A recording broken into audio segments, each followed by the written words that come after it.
ಜೈ ರಾಮಕೃಷ್ಣ. ನಮಸ್ತೆ.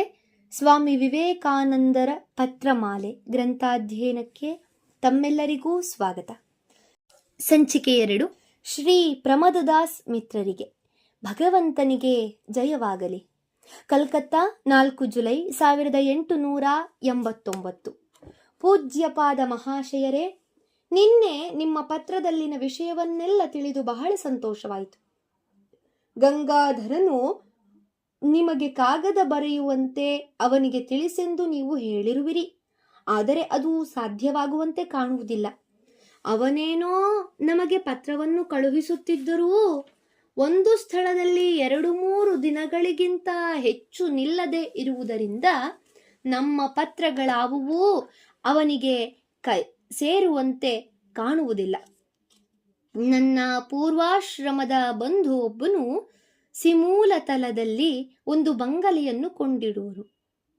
ಸಿಮೂಲತಲದಲ್ಲಿ ಅಂದರೆ ವೈದ್ಯನಾಥದ ಹತ್ತಿರ. ಸಿಮೂಲತಲದಲ್ಲಿ ಒಂದು ಬಂಗಲೆಯನ್ನು ಕೊಂಡಿರುವನು. ಅದು ಆರೋಗ್ಯ ಸ್ಥಳವೆಂದು ಪ್ರಖ್ಯಾತಿಯಾದುದರಿಂದ ಅಲ್ಲಿ ನಾನು ಕೆಲವು ದಿನಗಳು ಇದ್ದೆನು. ಬೇಸಗೆ ಕಾಲದ ತಾಪ ಹೆಚ್ಚಾದುದರಿಂದ ನನಗೆ ಅತಿಸಾರದ ಕಾಯಿಲೆ ತಗಲಿತು. ಅದಕ್ಕೋಸ್ಕರ ನಾನು ಆ ಊರನ್ನು ಬಿಟ್ಟಿರುವೆನು. ಕಾಶಿಗೆ ಹೋಗಬೇಕು. ಅಲ್ಲಿ ತಮ್ಮನ್ನು ಕಂಡು ಪುಣ್ಯ ವಿಷಯಗಳನ್ನು ಕುರಿತು ಮಾತನಾಡಿ ಪುನೀತನಾಗಬೇಕು ಎಂಬ ಬಯಕೆ ನನ್ನ ಹೃದಯದಲ್ಲಿ ಎಷ್ಟು ಇದೆ ಎಂಬುದನ್ನು ಬರೆಯಲು ಅಸದಳ. ಆದರೆ ಎಲ್ಲ ಈಶ್ವರೇಚ್ಛೆ.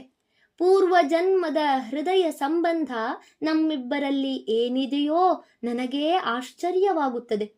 ಕಲ್ಕತ್ತಾ ನಗರದಲ್ಲಿ ಅನೇಕ ಶ್ರೀಮಂತ ಪದವೀಧರರ ಪ್ರೀತಿ ವಿಶ್ವಾಸಗಳಿಗೆ ಪಾತ್ರನಾಗಿದ್ದರೂ ಅವರ ಸಂಘದಿಂದ ಬೇಜಾರು ಹಿಡಿಯುವುದು. ಆದರೆ ನಿಮ್ಮ ಕೇವಲ 1 ದಿನದ ಪರಿಚಯದಿಂದಲೇ ನನ್ನ ಹೃದಯಕ್ಕೆ ಅತ್ಯಾನಂದವಾಯಿತು. ನಿಮ್ಮನ್ನು ನನ್ನ ಜೀವನದ ನಿಕಟ ಬಂಧುವೆಂದೂ ಗೆಳೆಯನೆಂದೂ ಭಾವಿಸುವೆನು. ಅದಕ್ಕೆ ಮೊದಲನೆಯ ಕಾರಣ ನೀವು ದೇವರ ಪ್ರಿಯ ಭಕ್ತರು. ಎರಡನೆಯದು ಬಹುಶಃ ಕಾಳಿದಾಸನು ಹೇಳಿದಂತೆ ತಚ್ಚೇತಸಾ ಸ್ಮರತಿ ನೂನಮಬೋಧ ಪೂರ್ವಂ ಭಾವಸ್ಥಿರಾನಿ ಜನನಾಂತರ ಸೌಹೃದಾನಿ. ಕಾಳಿದಾಸನ ಶಾಕುಂತಲ ನಾಟಕದಿಂದ. ಗೋಚರವಿಲ್ಲದೆ ನೆನಪಿಗೆ ಬಂದ ಪೂರ್ವ ಜನ್ಮಗಳ ಅತಿ ನಿಕಟ ಸಂಬಂಧವಿರಬಹುದು. ನೀವು ಕೊಡುವ ಬುದ್ಧಿವಾದವು ಅನುಭವ ಮತ್ತು ಆಧ್ಯಾತ್ಮಿಕ ಅನುಷ್ಠಾನ ಬಲದಿಂದ ಬಂದವುಗಳು. ಅದಕ್ಕೆ ನಾನು ಚಿರಋಣಿ. ತಲೆಯಲ್ಲಿ ಯಾವುದೋ ಹೊಸ ಆಲೋಚನೆಗಳನ್ನು ತುಂಬಿಕೊಂಡಿರುವುದರಿಂದ ಕೆಲವು ಸಮಯಗಳಲ್ಲಿ ಅದರಿಂದ ದುಃಖ ಪಡಬೇಕೆಂಬುದೇನೋ ನಿಜ. ನನಗೂ ಹಾಗೆಯೇ ತೋರುತ್ತದೆ. ಆದರೆ ನನ್ನ ಈಗಿನ ವ್ಯಾಧಿ ಬೇರೆಯ ವಿಧದ್ದು. ಕರುಣಾಮಯನ ಇರವಿನಲ್ಲಿ ನೆಚ್ಚುಗೆಟ್ಟಿಲ್ಲ. ಅದು ಎಂದಿಗೂ ಕೆಡುವಂತೆಯೂ ಇಲ್ಲ. ಶಾಸ್ತ್ರಗಳಲ್ಲಿ ನನಗೆ ಇರುವ ನಂಬಿಕೆ ಅಚಲವಾದುದು. ಆದರೆ ದೈವೇಚ್ಛೆಯಂತೆ ನನ್ನ ಜೀವನ ಕಳೆದ 6-7 ವರ್ಷಗಳಿಂದಲೂ ಹಲವು ವಿಧದ ಅಡ್ಡಿ ಆತಂಕಗಳಿಂದ ತುಂಬಿದೆ. ನನ್ನ ಪಾಲಿಗೆ ಆದರ್ಶ ಶಾಸ್ತ್ರ ದೊರಕಿದೆ. ಆದರ್ಶ ಪುರುಷನನ್ನು ನೋಡಿದ ಭಾಗ್ಯ ನನ್ನದಾಗಿದೆ. ಆದರೂ ಇವುಗಳೊಂದಿಗೆ ನನ್ನ ಜೀವನದ ಪರಮ ಗುರಿಯನ್ನು ಸೇರಲು ಸೋತಿರುವೆನು. ಅದೇ ನನ್ನ ಪರಮ ದುಃಖ. ಅದರಲ್ಲಿಯೂ ಕಲ್ಕತ್ತೆಯ ಹತ್ತಿರವಿದ್ದರೆ ನನ್ನ ಉದ್ಯಮದಲ್ಲಿ ಉತ್ತೀರ್ಣನಾಗುವಂತೆ ಇಲ್ಲ. ಕಲ್ಕತ್ತೆಯಲ್ಲಿ ನನ್ನ ತಾಯಿಯವರು ಮತ್ತು 2 ಸಹೋದರರು ವಾಸಿಸುತ್ತಿರುವರು. ನಾನೇ ಹಿರಿಯ ಮಗ. ಎರಡನೆಯವನು ಮೊದಲನೇ ಆರ್ಟ್ಸ್ ಪರೀಕ್ಷೆಗೆ ಓದುತ್ತಿರುವನು. ಮೂರನೆಯವನು ಸಣ್ಣವನು. ಅವರು ಮೊದಲು ನೆಮ್ಮದಿಯಾಗಿದ್ದರು. ನಮ್ಮ ತಂದೆಯ ಕಾಲಾನಂತರ ಅವರಿಗೆ ಬಹಳ ಕಷ್ಟವಾಗಿದೆ. ಕೆಲವು ವೇಳೆ ಅವರು ಉಪವಾಸವೂ ಮಾಡಬೇಕಾಗಿದೆ. ಈ ಕಷ್ಟದಲ್ಲಿರುವುದು ಸಾಲದೆ ಅದರಲ್ಲಿ ಪರಮಾವಧಿ ಮುಟ್ಟಿಸಲು ಕೆಲವು ಬಂಧುಗಳು ಅವರು ತೊಂದರೆಯಲ್ಲಿರುವುದೇ ಒಳ್ಳೆಯ ಅವಕಾಶವೆಂದು ತಿಳಿದು ಅವರನ್ನು ಪಿತ್ರಾರ್ಜಿತದ ಮನೆಯಿಂದಲೂ ಓಡಿಸಿರುವರು. ಉಚ್ಚ ನ್ಯಾಯಸ್ಥಾನದಲ್ಲಿ ದಾವಾ ಹಾಕಿ ಮನೆಯ ಒಂದು ಭಾಗವನ್ನು ಪಡೆದುಕೊಂಡರೂ ಬಡತನದ ಹೊರೆ ಅವರ ಮೇಲಿರುವುದು.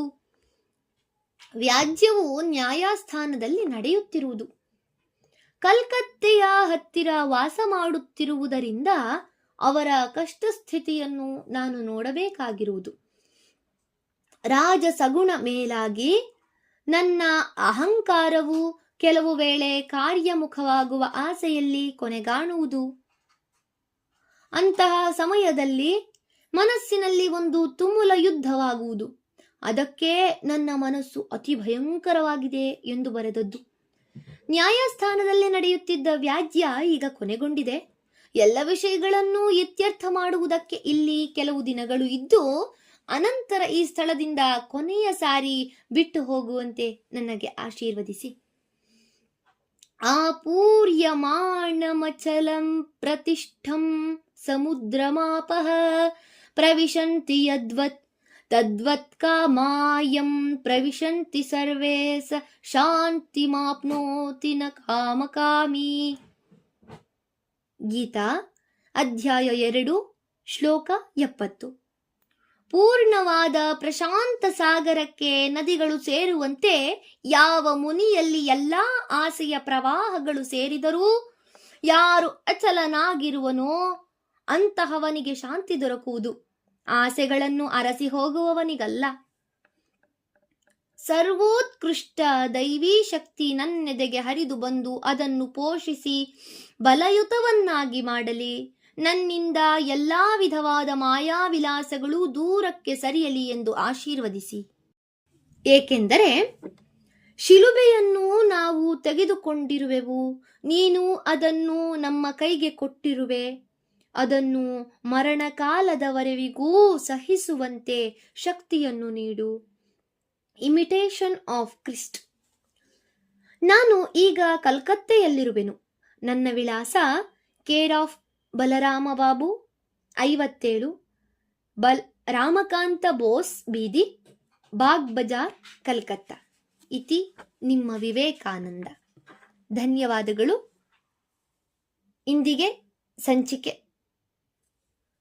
ಮುಂದುವರಿದ ಭಾಗ ಮುಂದಿನ ಸಂಚಿಕೆಯಲ್ಲಿ. ಓಂ ಶಾಂತಿ ಶಾಂತಿ ಶಾಂತಿ. ಹರಿ ಓಂ ತತ್ಸತ್. ಶ್ರೀರಾಮಕೃಷ್ಣಾರ್ಪಣಮಸ್ತು. ಸರ್ವೇ ಜನ ಸುಖಿನೋ ಭವಂತು. ಜೈ ಶ್ರೀಮಾತಾ.